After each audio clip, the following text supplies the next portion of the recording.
Good evening, everyone. All I can say is welcome home. Thank you guys so very much for joining us for our ILCA 5-day challenge.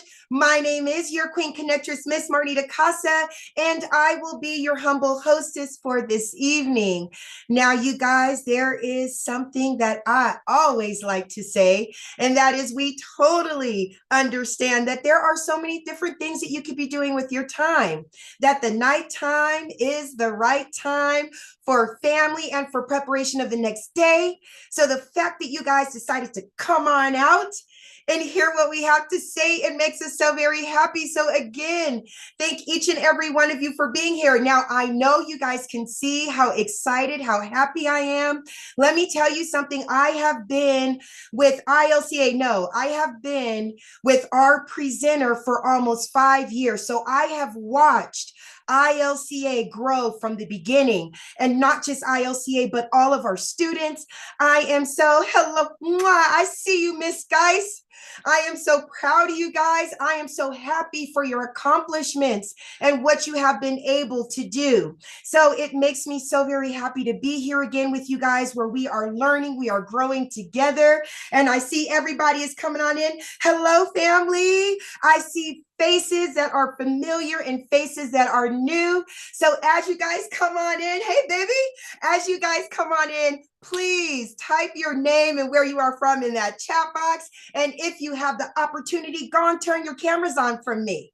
One of the best parts about being on a Zoom call like this, you guys, is that we get a chance to see all of your faces, see those beautiful smiles, and it gets so much more personal for each and every one of us.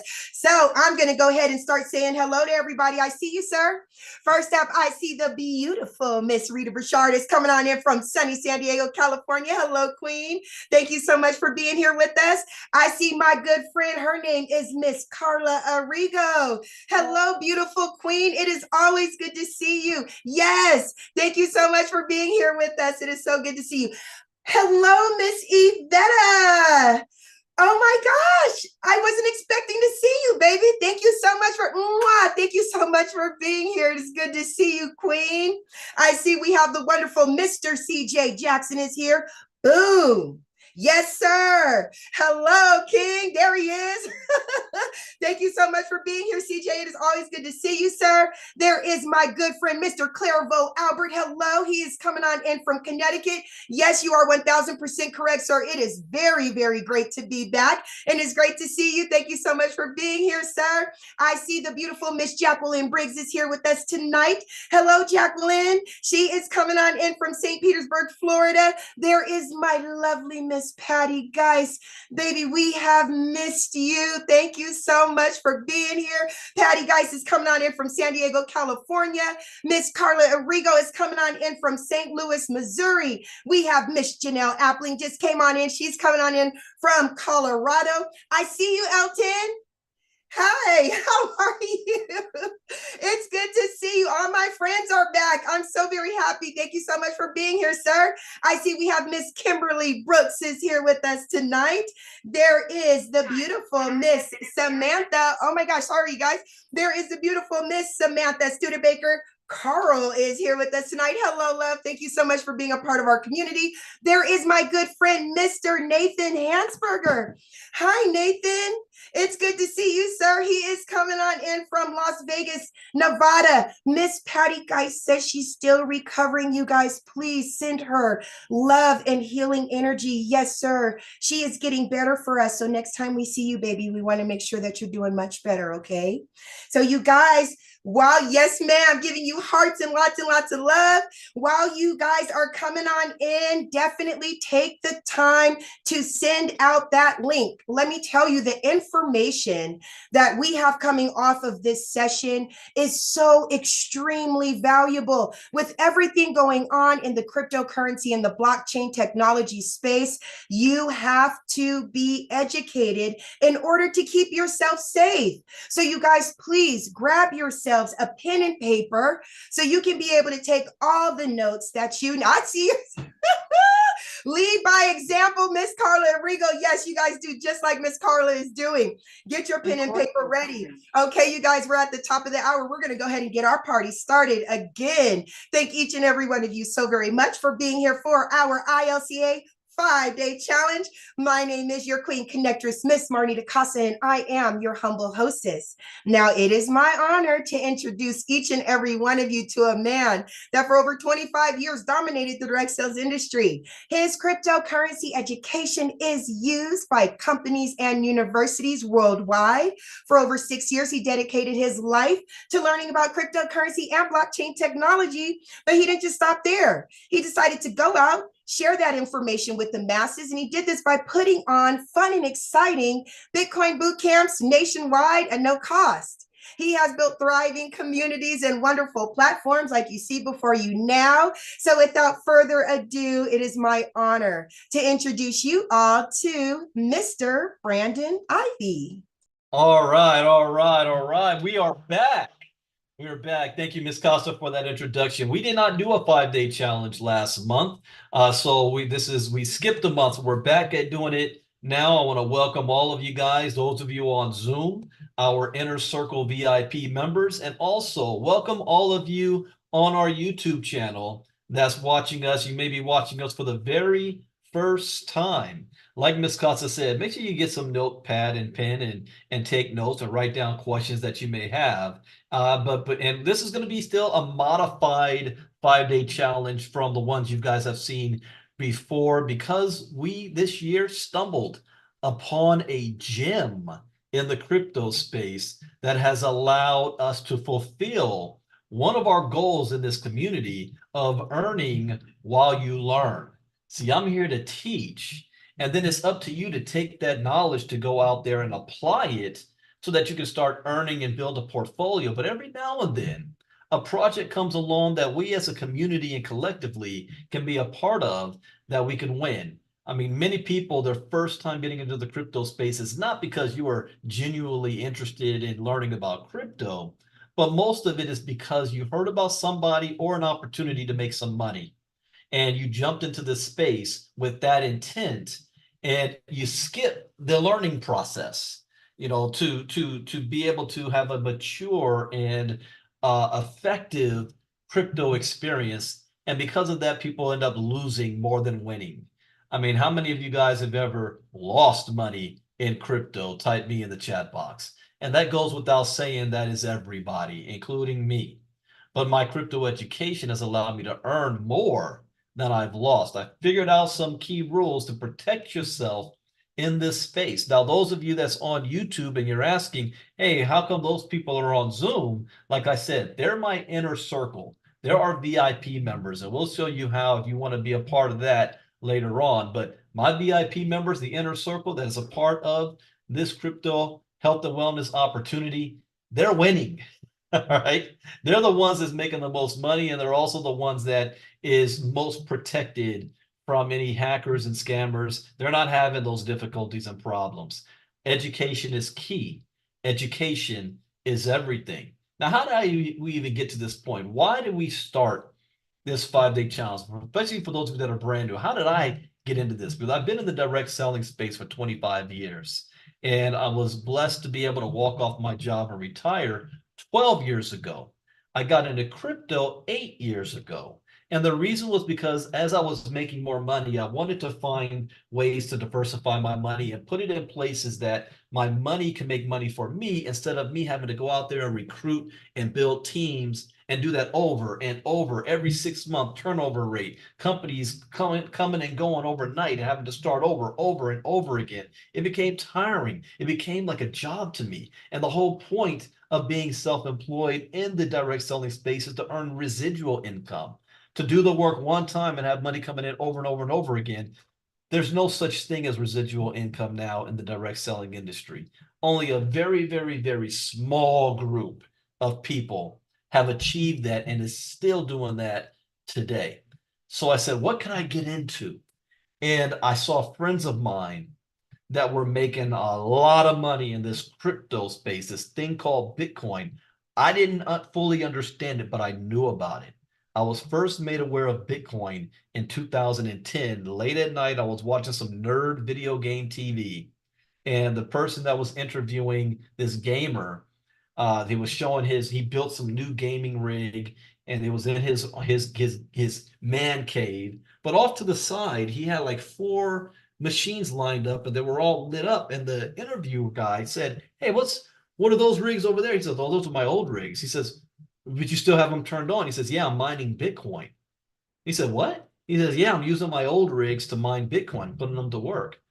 And that was the first time I ever heard the term Bitcoin. I didn't really fully understand it, but I kept hearing about it year after year after year until 2016, 6 years later.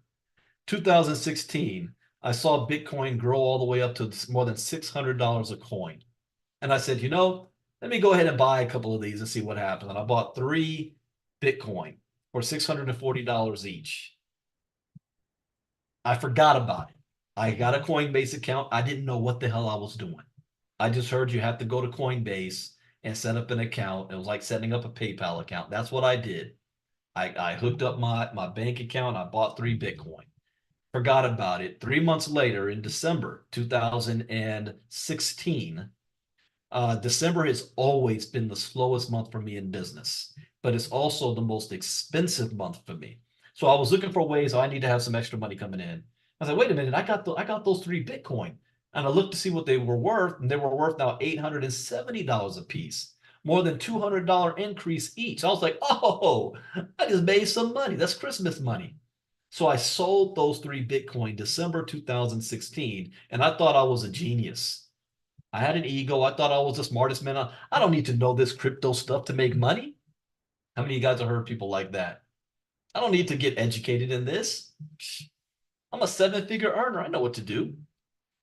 1 year later, Bitcoin got to $20,000 a coin each. Today, Bitcoin's $68,000 a coin. Next year, Bitcoin's going to cross 6 figures. Maybe within the next 5 to 10 years, Bitcoin might be worth $1 million a coin. So how much did I actually lose from that ignorant decision of mine because I thought I knew better and thought I didn't need crypto education? So going into 2017, I said, yeah, I need to study this stuff, but there was no ILCA, there was no crypto education platforms anywhere to learn from. There were a few Ivy League colleges that were teaching on the engineering side of blockchain technology, but there were blockchain expos taking place that you can go to, but no formal education. So I decided to teach myself. And I asked even people that I knew making millions of dollars, what is this thing called Bitcoin? They couldn't answer it. They didn't know. All they said, Bitcoin just keeps going up. I'm like, how are you investing in something you don't understand? Bitcoin just keeps going up. All right. So I taught myself. I went to YouTube and Google. I still have people today say, Brandon, I don't need your crypto education courses. Why would I even pay for that? I'll just go to YouTube and watch some videos. Yeah, good luck with that.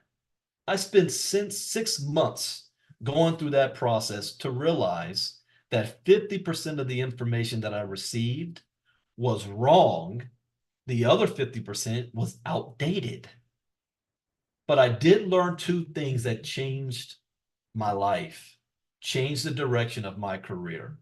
I got into Bitcoin just because I wanted to make some extra money. But I learned, number one, blockchain technology, which is what our topic tonight.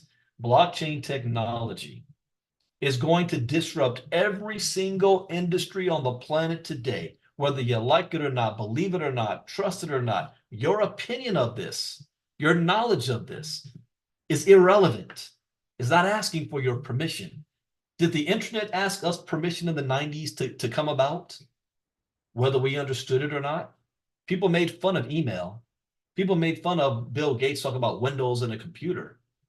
They didn't ask for our permission. It just happened. The world can't turn today without the internet. And I learned that blockchain technology is bigger than the internet. That was the first paradigm shift, aha moment. The light bulb went off in my head. The second thing that I learned is that cryptocurrency, which there is no cryptocurrency without the blockchain, but cryptocurrency is going to be the greatest economic shift in wealth in the history of mankind. I mean, we've had shifts in wealth in the past before. First industrial revolution, second industrial revolution, third industrial revolution. This is the fourth. But one key thing, for the most amount of people, what does that mean? That means in the previous eras, if you understand history, you understand when money shifts and industries shift, and the people that are able to be involved and the families that are stay wealthy century after century after century, passing down money because only an elite group had access to those opportunities. This one, everybody has access to it. You only need three things. One, something you already have, a cell phone. Number two, access to the internet. And number three, something that everybody has that most people don't use, a willingness to learn.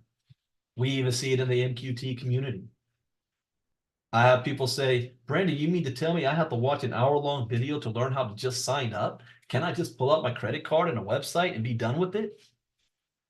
I don't have time for all that. So you mean to tell me you don't have time to make, a couple $1,000s a month if you watch an hour-long video? Most people are not willing to learn. So if you have those three, you have the opportunity to change your family tree, starting with you. What do they always say? If it must be, it's up to me, starting with you. And after that, I learned those two things. I made the decision to really go forward and get started. Not with an opportunity, but with just my knowledge and how to maneuver in the space. And I didn't start with a lot of money. That's one of the things people think you need to have a lot of money to get into crypto. People, I invested $10,000, $50,000. No. I started with $30. See, another day I'll tell you my story on why I was only able to start with $30. But I started with $30, the end of August, beginning of September 2017. I flipped that $30 into six figures by Christmas. Not because, a little bit of luck, but my knowledge. Because what happened December of 2017? By that time, Bitcoin hit a new all-time high, $20,000 a coin. But then what happened the very next month and the next 2 years after that? Bitcoin came all the way down to $3,000 a coin. I make more money when the market goes down than I do when the market goes up. In fact, I am hoping that there's a so-called Bitcoin crash and we see Bitcoin go back to the $30,000 level or below. I have no problem with NQT being in the $30 range. And my education allows me to be confident of that because I know the market moves in waves. It's just a cycle event. But as it moves in waves, when you pull the microscope back big enough, you'll notice that that wave is always doing this, going up over time. And I learned you got to play the long game in crypto. This is not get rich quick. Yeah, you might hear stories of people who like they won the lottery. They were broke today. Next thing you know, they got $1 million plus. That does happen. It is. But I'll tell you this though, those same people that refuse to get crypto educated end up losing all of their money. It's like going to Vegas. The house always wins. They let you win a little bit. You think you're doing something. Next thing you know, you lost everything. One of the biggest concerns I have with the MoveQuest community is already happening, and I predicted this 60 days ago to my inner circle. I told you guys. I said the MoveQuest community, they refuse to get crypto educated. There's going to be people that's going to lose some, if not all of their NQT and miners. And what's happening? That's exactly what's happening. Not because they're getting hacked. The blockchain, you can't hack the blockchain. It's because of the little things that you need to know how to do to secure your own portfolio. They gave their access away unwittingly. not knowing what to look for and what are red flags. That is what this crypto education is about. Not to teach you how to make money, but to teach you what to do once you have it and how to keep it and how to let it work for you and grow for you like an employee. Money is an employee for you. Money is your worker. But let me jump into this because I forgot I got to keep this underneath an hour because we have a presentation coming up and I'm running my mouth. But I wanted to set that stage for you guys to know, because fast forward, I said after I did this for myself, companies asked if I could teach crypto education or courses for them. I consulted for different companies. When COVID hit, University of Nigeria using my crypto education for their e-learning center for people that couldn't go to class so they can do it from home. And then I said, if you really want something done right, you got to do it yourself. And almost 3 years ago, it'll be 3 years this January, we created and launched ILCA, Ivy League Crypto Academy, where we're teaching crypto education. We used to do before COVID Bitcoin boot camps around the country. Some of you, I don't know if Melanie Davis is on here, but some of you were at the very first Bitcoin boot camp I ever did in Chicago. We're on a Saturday. Everybody come out, just like you're here today, for a Saturday afternoon at no cost to learn about this, to at least know the basics. And that's what we're going to cover, the basics. Jacqueline Briggs from Florida. Jacqueline was there. I got that video. Remember, we were all in my suite going over the charts and lessons. I got a video and pictures of everybody sitting on the floor in my suite. We had a good time. That was the very first Bitcoin boot camp. Now we're doing it the 5-day challenge where you don't even have to leave your home. You don't even have to put on clothes. You don't have to get dressed up like Marnita and Rita and looking good and like CJ. You're at home. So there's really literally no excuse for somebody not to be educated in this space. We've made it available to everybody. So the lesson we're going to cover tonight, in light of what we're doing with MoveQuest, because MoveQuest is all about the blockchain. The self-sustaining ecosystem is all about what we are doing on the blockchain. Lynette just even shared that we will be moving to or adding another blockchain into the portfolio, MoveQuest portfolio, and it'll probably be the base blockchain. So I said this morning for our inner circle, guess what we're going to be studying over the next couple of weeks and months? The base blockchain. So that by the time this happens in January, the inner circle is going to be ready to go. We're going to be prepared. We're going to know what to do. That's the power of our community. So tonight we're going to talk about what is the blockchain. This is something most people, even people I know, I remember this guy.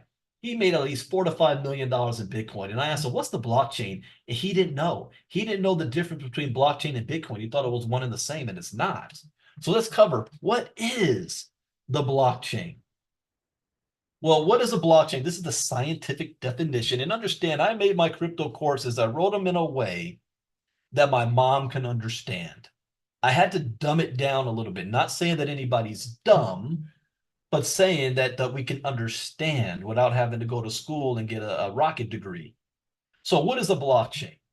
A blockchain is a tamper-proof, encrypted database secured by cryptography, which is a study of encryption that acts as an accounting ledger, keeping track of digital assets instead of being manipulated by a single server like traditional databases. Blockchains are decentralized. What is MoveQuest all about? It's not a centralized, it's not a company, it's decentralized and maintained by a distributed network of computers around the world. What is maintaining MoveQuest? Do you know what's maintaining that? All of you, your miners. You're submitting the proof of physical. That is the blockchain on the Avalanche chain with the MoveQuest thing. This is what you guys are doing. You're maintaining it. A distributed network of computers around the world. In our case, it's a distributed network of bodies. It's like the Matrix. What's powering it? Your physical activity. This database tracks every Bitcoin in the network and each transaction since the very first Bitcoin, which means everything is public knowledge. You said, well, I thought it was Oh, no, even previous. Oh, okay. So I get more time tonight. All right. Thank you for that, Miss Casa. All right. I won't rush you guys. We can really get into it. I'm gonna let it flow if I get into the zone. All right. Let me relax now. I'm not, in other words, there's no evening presentation tonight for Move Quest. So I don't have to push it to the top of the hour. All right. Oh yeah, we're gonna get into this. Basically, I'm gonna be doing a presentation while talking.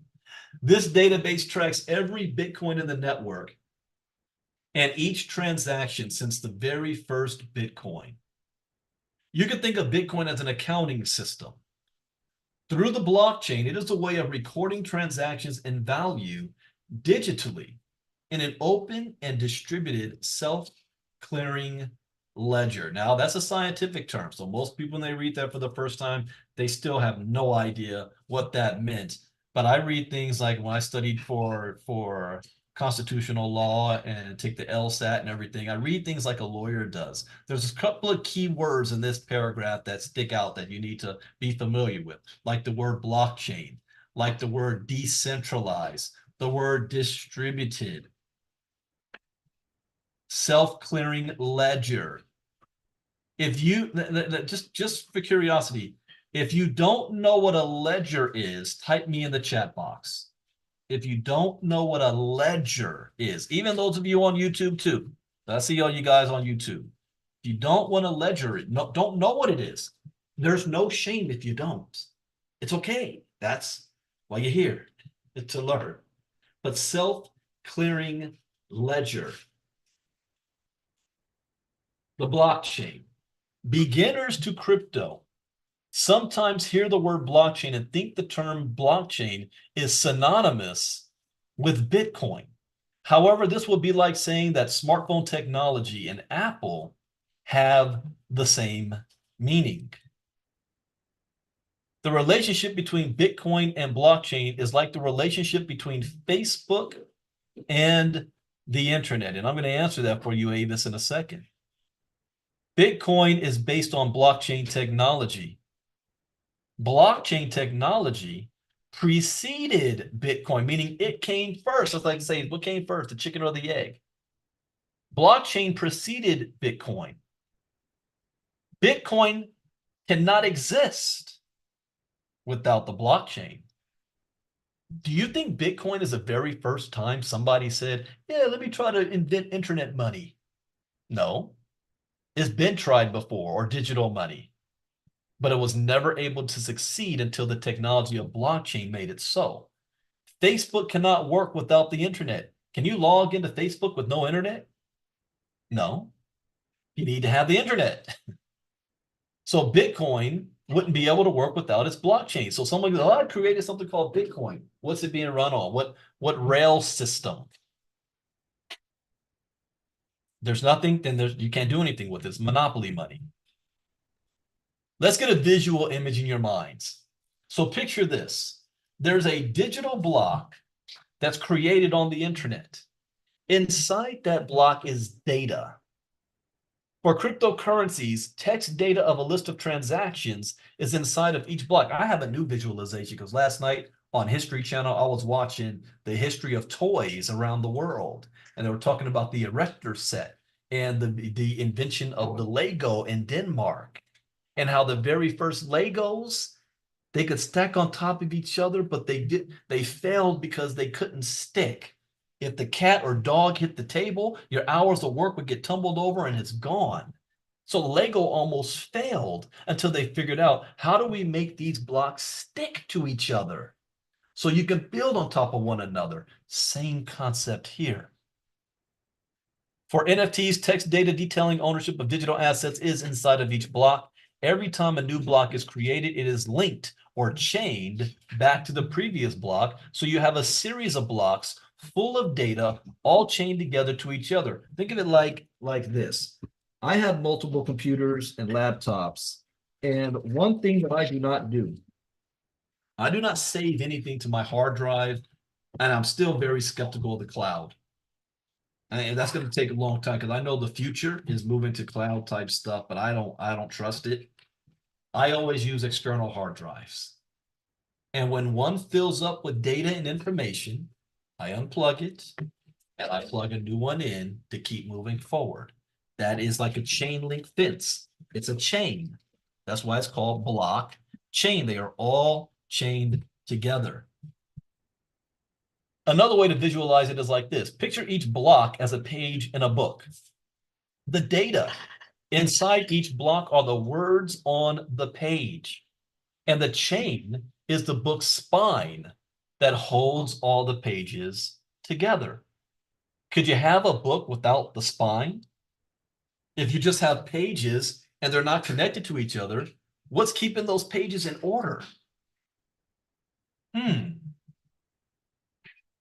There are various different cryptocurrencies, each with its own blockchain. That's another myth that people don't know. They think that there's only one blockchain for everything. No. You know, in another lesson I have, the difference between coins versus tokens. There's a difference. Coins can be tokens, but tokens can't be coins. There's a difference. That's another lesson. But every coin has its own blockchain. Avalanche is a blockchain. Ethereum is a blockchain. So Solana, Base that we're about to go on, Binance, Bitcoin, and dozens more. So there are various different cryptocurrencies, each with its own blockchain. For the blockchains of cryptocurrencies, the data inside of each block is, and this is the answer to, what is a ledger? A detailed record of transactions involving that specific crypto.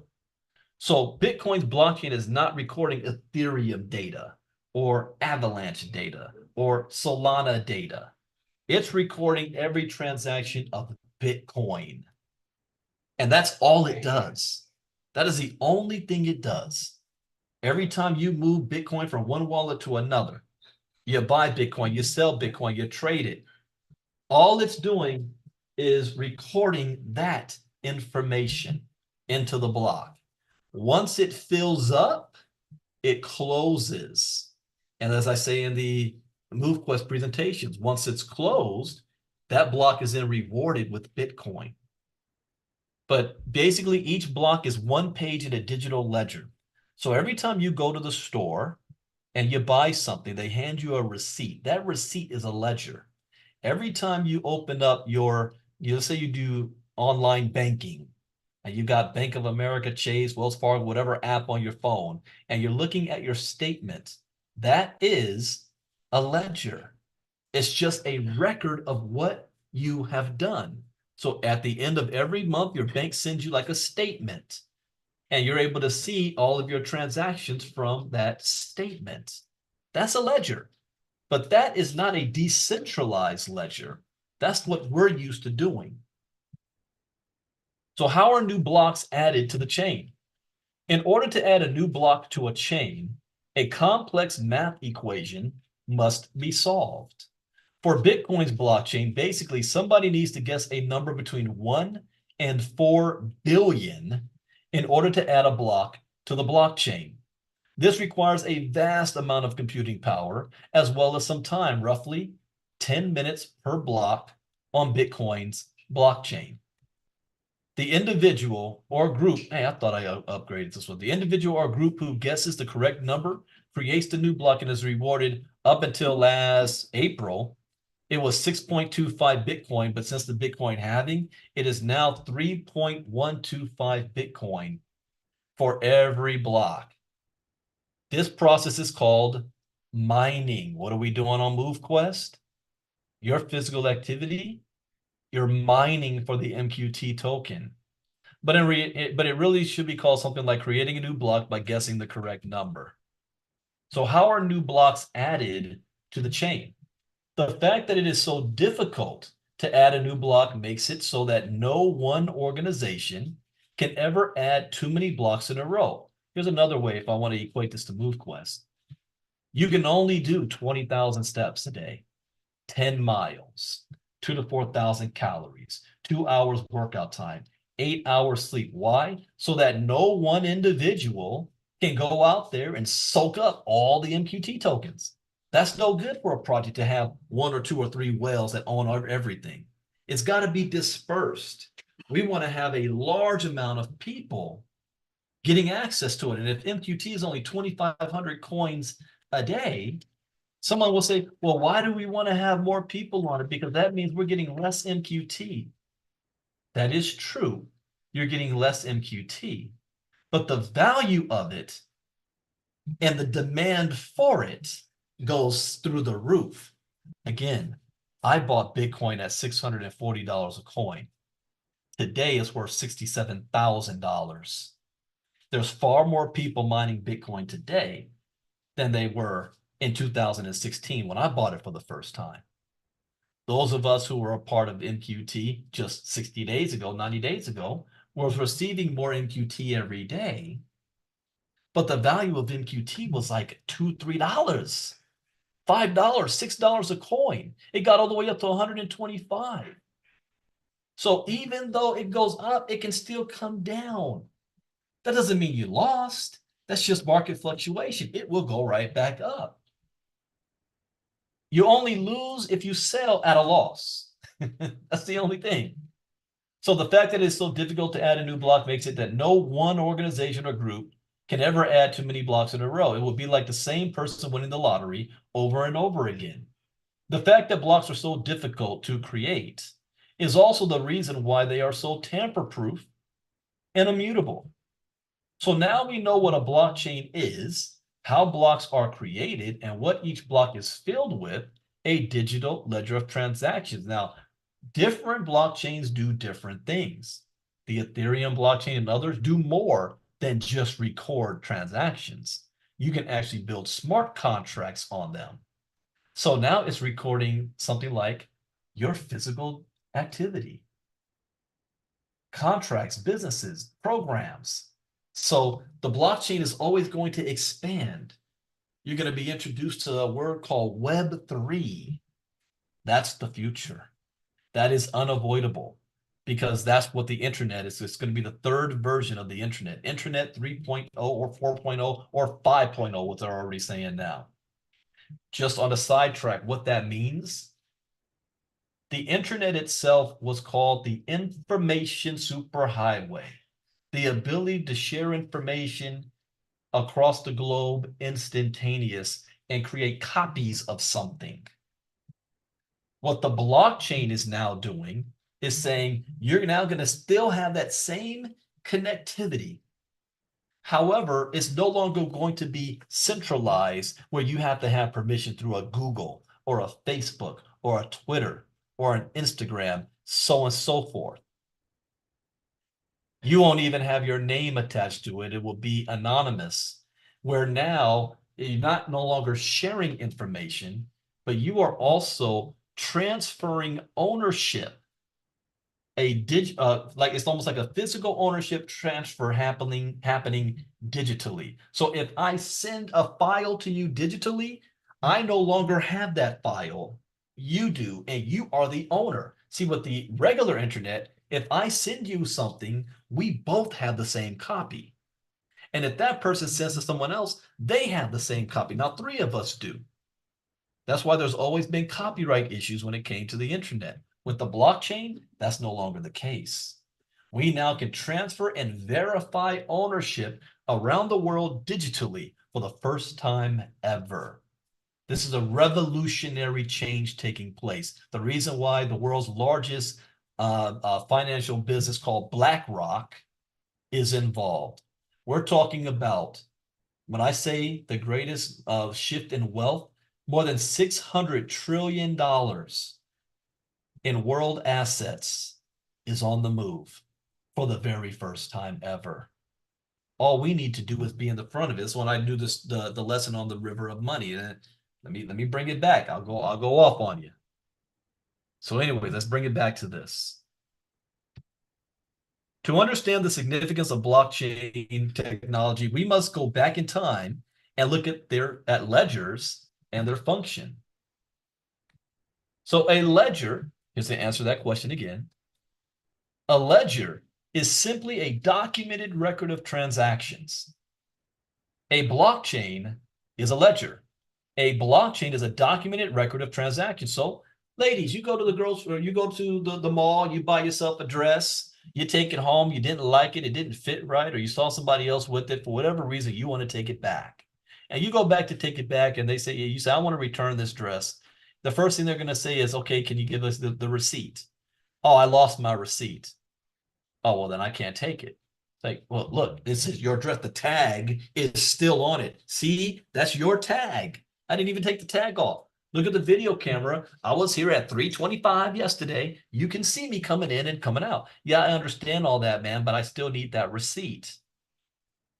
See, with the blockchain, you'll never lose that receipt. It's no longer your word against somebody else. It is out there for everybody. It's a documented record of transactions. Since the dawn of civilization, people have been trading things with one another. Humanity wouldn't even exist if it weren't for the fact that humans trade with one another. Even before the invention of currency, tribes and early civilizations would often keep a record of who traded what with who, dating as far back as 5000 BC in Mesopotamia. People use clay tablets as primitive ledgers to record transactions of crops and animals. And what's funny is the blockchain is actually taking us back to the olden times. I mean, you can dig in the ground and find these clay tablets, and it's marked there forever. Once it's chiseled in, can they delete it? Can they hit backspace? Can they take an eraser and erase it and create something new on it? No. It's like writing in wet cement. It's there forever. The blockchain's the same way. Now, once something's recorded on the blockchain, there's no takebacks. This is why it's important to be educated, because when you move your MQT from one wallet to another and you made a mistake, there's no calling customer support to correct your error, to get it back. It's done. It's forever. And you can see the transaction. Now, ledgers such as these would also be used to keep track of debts owed. So it was important that they were kept in a safe place. How many of you love the Game of Thrones and House of Dragon universe? Or Robin Hood? I think there's a new Robin Hood movie or show coming out with the Sheriff of Nottingham and the tax collector. See, the richest people in the world at those times were tax collectors, debt collectors, people that worked at the port and harbor, the harbor master that kept the records of all transactions.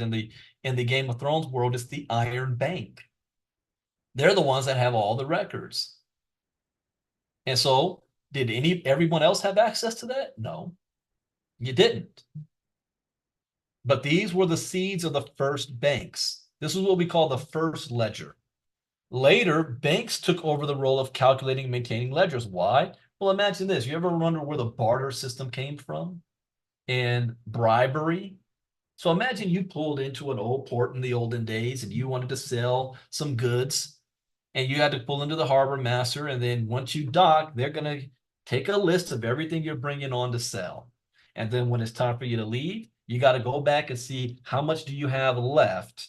How much did you sell? And then you got to pay the tax for it, the fee for it. And only one person's really in charge of that. And if he doesn't like you because you slept with his wife the night before when you got drunk at a party, he can make life hell for you trying to leave that dock. But if you bribe the right person, then they can may look the other way.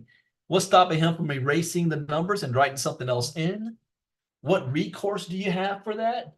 Was there a whole judge and court system and you can sue somebody back in those days? No.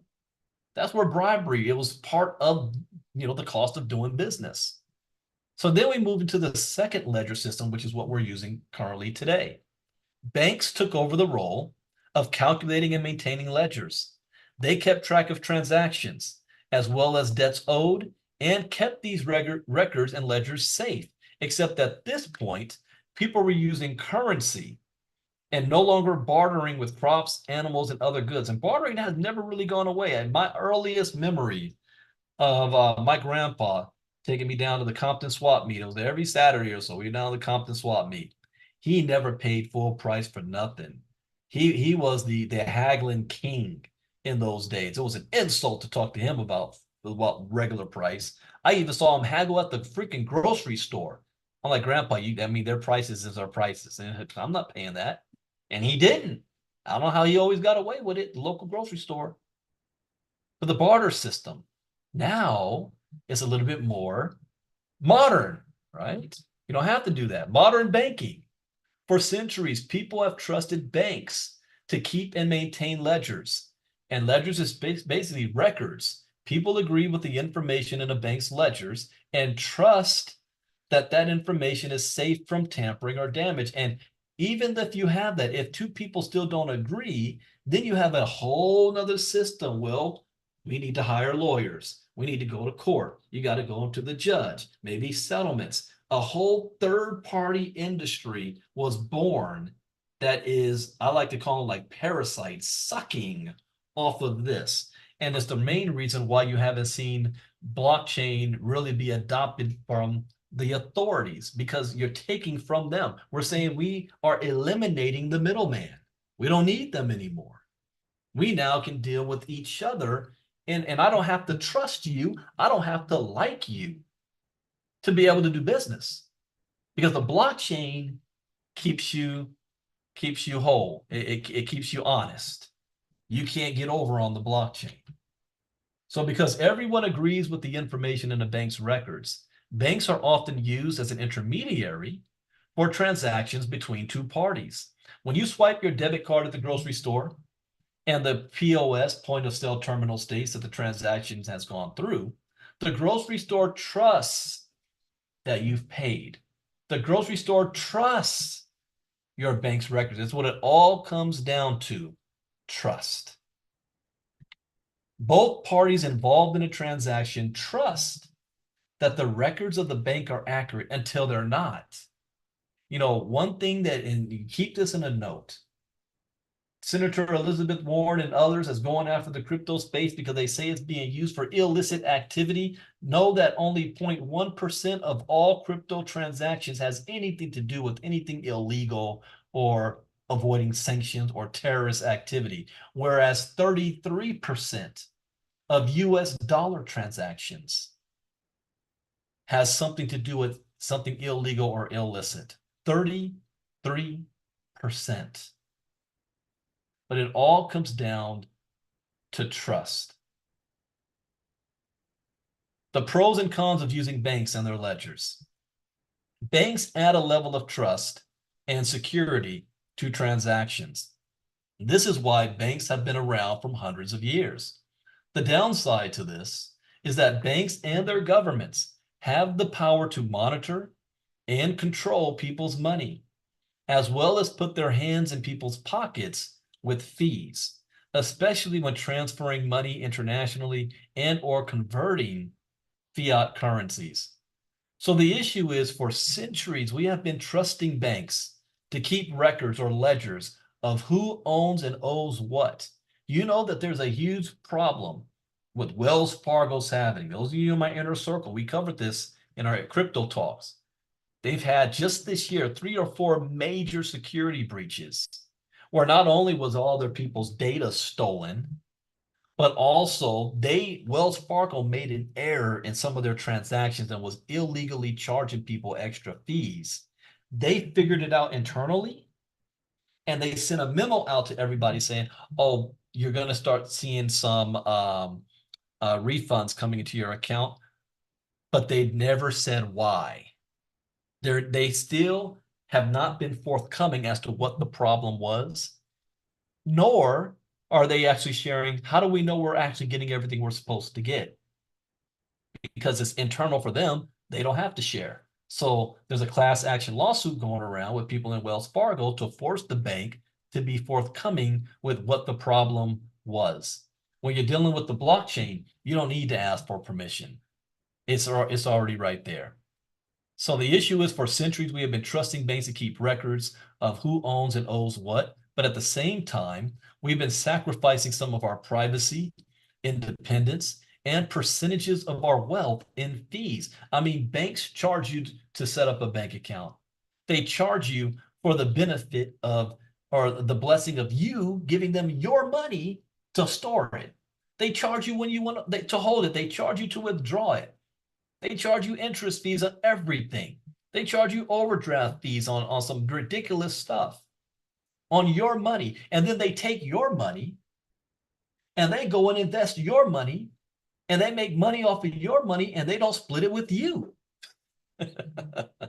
It pays to be a banker. But what if there was a better way? What if there was some form of modern technology that could help us get the best of both worlds? What if we could have security and trust while at the same time also have a financial privacy and autonomy? We would need a secure ledger that everyone could trust and agree on, and that wasn't able to be controlled, interfered with, or manipulated by any person or institution. Enter blockchain technology. So how are blockchains different from the banks? Blockchains are distributed and publicly accessible. This is why we can see every single transaction that happens. So anytime you're dealing with MQT, something, oh, my MQT disappeared on me. No, we can track it. Just go back and look at every single line. A blockchain is a digital ledger, but it is a ledger that everybody has access to, yet nobody can tamper with or control. Historically, ledgers and records have been centralized, locked up, and stored by one institution that has access and control. When was the last time Fort Knox has really been open to the public to do a good, clear audit of it? Do we know who owns the gold or where the gold is? For cryptocurrencies, the entire ledger is out in the open and accessible to not just the wealthy, everybody. Blockchains are anonymous. When you look at the Bitcoin blockchain, you will notice that you don't see the names, email addresses, or any information about the sender and receiver. All you see are transaction hashes and wallet addresses. It is almost impossible to determine someone's identity based on these strings of random letters and numbers. This is the paradox of Bitcoin. Everybody can see all of the transactions, but nobody can see who is doing the transactions. Blockchains are decentralized. For almost every major cryptocurrency, nobody owns or controls the ledger. This is the blockchain. The blockchain is available for anyone in the world to see, no matter where they are. Having a decentralized ledger plus the inherent security of a blockchain eliminates the need for an institution, bank, or government to be the middleman.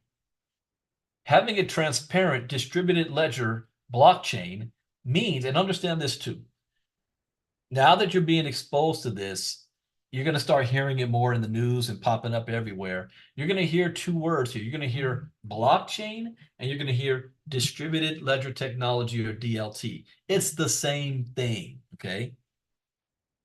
Different groups, you say different things, like banks, the government, they will never say blockchain. They will always say distributed ledger technology, where everyone in the crypto space uses the word blockchain.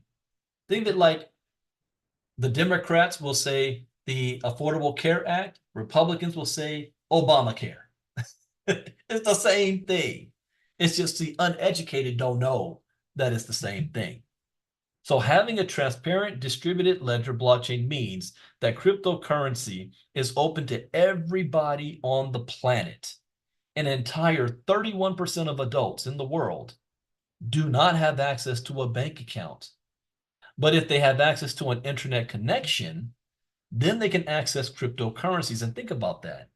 If you don't have access to a bank account, you are locked out of the wealth building system. 31% of the world's population. You're not going to be able to get loans and credit and be able to purchase property. And, you know, you're locked out of the system. But because of blockchain technology, we are now adding another 31% of the population that now has access to wealth building material and information and an ecosystem. This is why I said the greatest economic shift in wealth in the history of mankind. Now, what makes a blockchain secure? Blockchain blocks require majority agreement to be valid. So what makes a blockchain so secure is the fact that it is distributed. There are multiple live versions of each blockchain. If someone is able to tamper with even one block on his live version of the blockchain, then everyone else will instantly see that it doesn't match up with the other live versions and it will be discarded. As long as more than 50% of the live blockchain versions or nodes agree on something, the versions that are different are identified as false and ignored. And this all happens very quickly. Blockchain blocks are essentially immutable. Every 10 minutes, a new block is created on the Bitcoin blockchain. This block is filled with data of recent Bitcoin transactions. The data in the block shows a list of wallet addresses that have sent Bitcoin to other wallet addresses, as well as the amount of Bitcoin sent. So on Avalanche, for example, if you want to see every single transaction of your wallet, copy your wallet address and go to like avascan.io or Snowtrace, Avascan or Snowtrace. Put your wallet address in there and you will be able to see. What do we do in Inner Circle Talk every morning, everybody? You know, we read the charts, then I pull up the MQT chart, and then we look at all the transactions and we take the wallet address and we go in there and we look at it. We can see how much MQT is in every single wallet, how much AVAX they have, how much USDT. We can even see if they're a part of other projects. If that wallet, this is why it is. I'll tell you guys this, especially if you are dealing with your mining MQT. Do not have your MQT in any wallet where you have other tokens on, especially if these are tokens that require you to connect to a different website to interact with it. Because when you're dealing with a decentralized network of tokens and you're using Uniswap, there's a lot of meme projects and tokens out there that people are involved in using MetaMask. And so you got to go to their website. You got to connect your wallet to the system to access the tokens. And every time I see that, I shake my head because you're leaving yourself open to being taken advantage of and getting all your crypto taken. So I'm giving you guys as a community, do not have your MQT or mine with the wallet that you have connected to using other wallets as well. But I'm able to see that. I'm gonna say, oh, that person's a part of the Miracle Cash network. Oh, that person's a part of Connect. Oh, that person's a part of that dog token or whatever.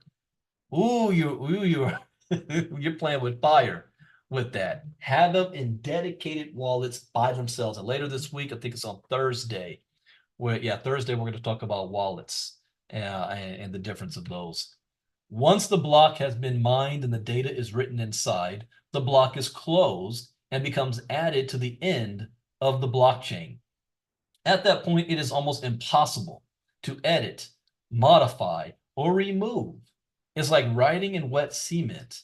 And once the cement hardens, the information written will be there forever. The block is basically immutable. Is it possible to hack the blockchain? This is why in MQT, you didn't get hacked. Anyone who's lost their stuff, you didn't get hacked. It was human error. You did something wrong or allowed something to happen 100% of the time. This is not a company. So there is no third party where someone can intercept your crypto because you're messing with a company called MoveQuest. Everything that's done is attached straight to the blockchain. The holes come in is after you have possession of your crypto, what you do with it at that point, and giving access to those who are not there to help you. So is it possible to hack the blockchain? If one individual or organization were able to gain control of 51% of the computing power of a blockchain, then they would be able to double spend their coins. That means they could spend their coins, then delete that transaction and spend the coins again.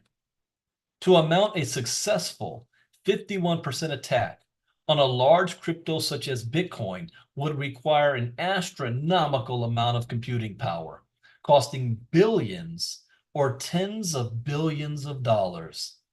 There are estimated to be over 1 million Bitcoin miners in the world today. Somebody would, can you imagine if we had 1 million people in MQT? Do you know what the value of MQT would be? Somebody would need to generate the computing power of over 1 million miners to be able to temporarily tamper with the creation of the current Bitcoin block. A 51% attack on Bitcoin will be outlandishly expensive. In other words, there's only, in my opinion, one person in the world right now who has the resources and would be crazy enough to do this just to prove a point. And that would be Elon Musk. But he'd have to spend billions of dollars just to tamper with one block. And what's the value of one block? 3.125 Bitcoin. Well, if Bitcoin is worth 68,000, then we're talking about a little less than $200,000.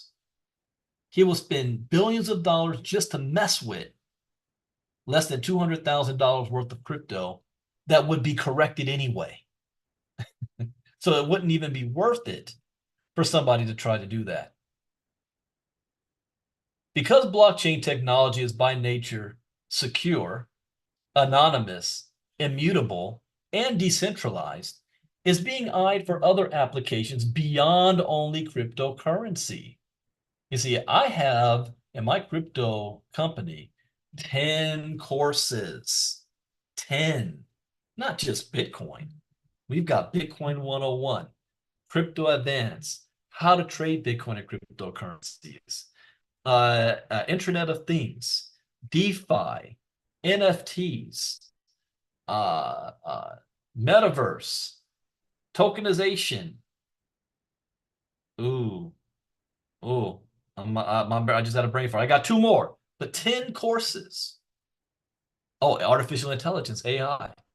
10 courses, 150 videos. Because if blockchain technology is going to disrupt every single industry on the planet, that means every single industry by itself is a study with blockchain, or will be. So it's good to know this because, like it or not, whatever you are currently doing right now, whatever your profession is, whatever you're doing to earn a living, you're going to have to learn about blockchain technology because it will impact you and your way of life eventually. So what about using the blockchain to cast votes? We're 16 days away from a huge election in the United States. Whether you're one way or the other, half the nation believes that our voting system is somehow rigged. It doesn't matter if it's true or not. You believe it. You don't trust it, and that's the most important thing. It's like a woman who loses trust in her man. Can he ever get it back? There is a way. Put voting on the blockchain. Take it out of the hands of partisan manipulating people who have their own agenda. Make it fair. See, Bitcoin, Bill Gates said something in 2014. He said, Bitcoin is freedom. Put voting on the blockchain and you eliminate every issue that's out there. But let me tell you something. Even though the blockchain technology will disrupt every industry, voting on the blockchain will be the last to happen because neither side actually wants to correct the issue. They like it how it is for different reasons. So that'll be the last. And you can always, you go to your own local politician and say, why don't you, as a politician, why don't you advocate putting voting on the blockchain so we won't have this problem? And you're going to hear them, him and hawing, nah, we can't trust, nah. No, I can't trust you. I can trust the blockchain. But they ain't going to do that. What about using a blockchain to keep track of medical records? Oh, that is monstrous. That is a huge thing. I've got courses on that. What about using the blockchain to keep track of supply chain of food or other products? Oh, we almost had a major strike from the Port Authority on the East Coast. Everybody around the country was running to the grocery store buying toilet paper like it was COVID all over again. Imagine the blockchain, and it's not just the blockchain, artificial intelligence. Imagine going to the grocery store and you picking up that fruit and you're able to scan the barcode and you are able to see exactly when that piece of fruit, where it was planted, when it was planted, how long did it take to get onto route, what exact route did it take to get to the grocery store and then onto your counter in your home. That's where this is going. And it's going to be huge, especially the AI. What about using a blockchain to store authentic pieces of digital arts? That's what we're doing right now, NFTs. NFTs, the tokenization of real world items through NFTs, game changer, revolutionary. That's where, again, that's right. Oh, yeah, tokenization, one of my lessons. That's again where you're going to see world wealth shift, $600+ trillion worth. What about using a blockchain to store personal identification information? That's going to be also revolutionary. Another thing, I was watching a documentary the other night on Hitler and the Axis powers and World War I and II, and you couldn't go anywhere. Let me see your papers. Show me your papers. We have freedom of movement here in the United States. You don't have to show jack squat. But what if we now move that onto the blockchain? And if you look like I remember years ago, my parents took a trip to Paris, and somehow my mom either got it stolen or lost her passport, and she was freaking out. And she calls me up, wants me to run to the house and go into her to-go bag to find copies of her birth certificate and have it faxed to the U.S. Embassy. And just going through trying to find all those records. What if she can have access to all of that instantly? Personal identification information. Now, there's those, especially in America, who want privacy, who don't like that concept. That's another discussion. What about using a blockchain to store important deeds, such as for land or a home? Like, I also studied what happened down in South Africa with apartheid and the colonies and what happened afterwards, and that the land was stolen for like 150 years from the natives, and that was being farmed on by the Dutch and other outside people. And after the end of apartheid, there was a whole movement to give the land back to the rightful owners and the families who owned it and the tribes and whatnot. And one problem was when you remove yourself from so many generations, which family actually has the real right to that land? All the records were burned, were destroyed. And then you've got other families that have lived on it for now 130, 140 years that made it where it is. So how do you just take it from them? Who actually has the right? But what if all of that information is stored on a blockchain? So it don't matter if it's 100 years from now, you got the paperwork. It's like me and Marnita fighting over a piece of property that our great grandparents left. Who has the right to it? Her? Me? I say me because I'm older. But she's got just as much right as my other cousins do. But what happens if there's 400 of us? Who's got the right? Well, the blockchain is able to store all of that information, land and home. I mean, there's even so many people today that pass away that don't have a will, they don't have a trust, they don't have anything set up for their family. Blockchain is going to make that so much easier. As a disclaimer, this information is intended for educational and training purposes only and should not be construed as investment advice. As with all financial decisions you should contact your licensed financial advisor before investing in any financial instrument. And that brings us to the end of our lesson for night one. What is the blockchain? So If this is your first time hearing it, or even if you've heard it before, I guarantee you heard something new because I shared something new in different ways. I I wrote this lesson years ago, 2018. Yet I still learn something new every time I give it because we have more information and things change every day in this. That's why I do crypto talk every morning to stay on top of what's going on so that we have the knowledge to make the right decisions on the things that we're doing. So, not what we're going to do now is I'm going to turn it over to Miss Casa because since we do have time, and we're going to allow Q&A for our VIP members, our inner circle. Those of you, and I'm going to leave the Zoom, the live stream on YouTube open so that you guys can watch. But those of you who are VIP members, the whole point is being here on Zoom with us. Now you're able to do something you can't do by just going to YouTube and Google and watching a video. You now can ask questions and have that personal experience. Now, I don't have the same type of patience that Brother Herschel Crow does, but this is still a safe place. There's no such thing as a stupid question or a too much of a beginner question. So I'll let Ms. Casa handle that, and then I'll come back with more instructions on what we're going to be doing next. So, Ms. Casa, over to you. Thank you. Can you guys hear me okay? Yes, we can.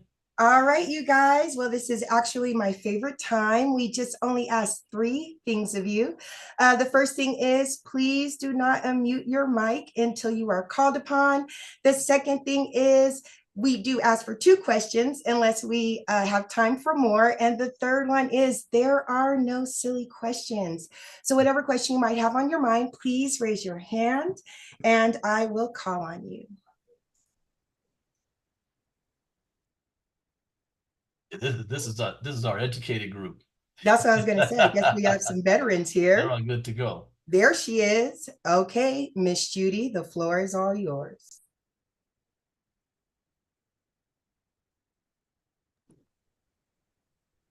Hey guys, I just wanted to say I have no questions. I just want to say thank you. Every time I hear this, and I've been hearing it now for the last couple of years, I pick up something new. And it's fabulous. Keep up the good work. I mean, I was so distracted throughout this. Literally, the fire alarm went off and I had to get dressed and I go out and do my steps, but I was still picking up something new because that's just the quality of your education, Brandon. Thank you very much. Much Bye. appreciated. Thank you, Judy. Thank you for that, Miss Judy. Is there anyone else?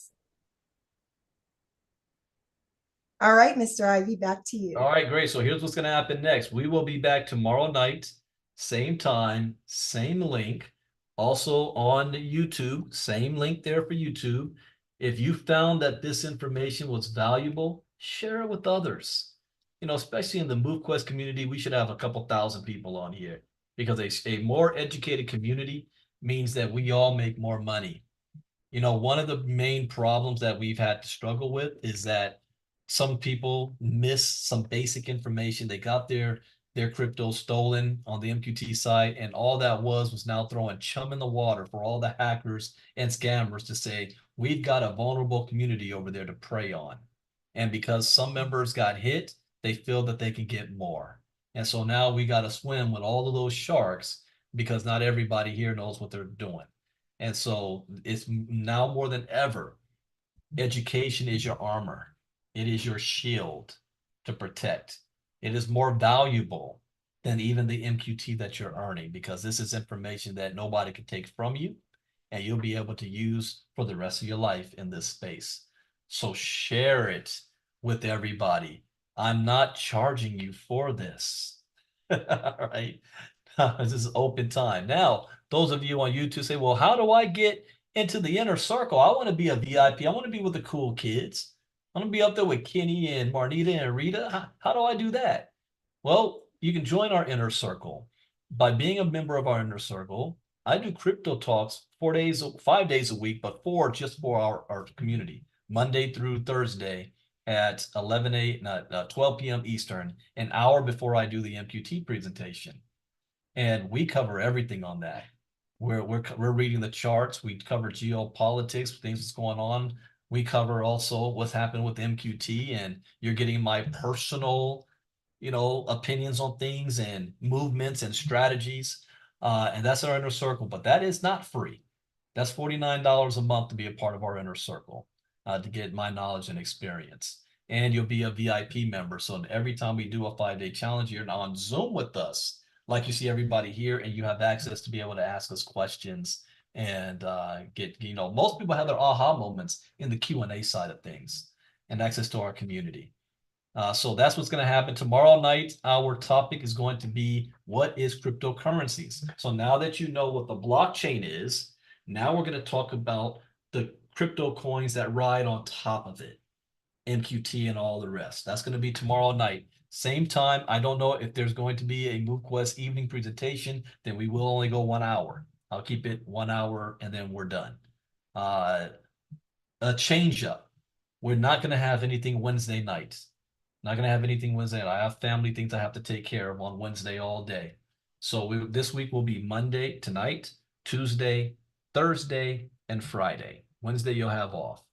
So with that, thank you guys for being here. I love teaching this stuff because it gives me a refresh on the same information. And I hope you learned something new. As always, that's the point. I will see you Inner Circle members tomorrow morning on our crypto talk.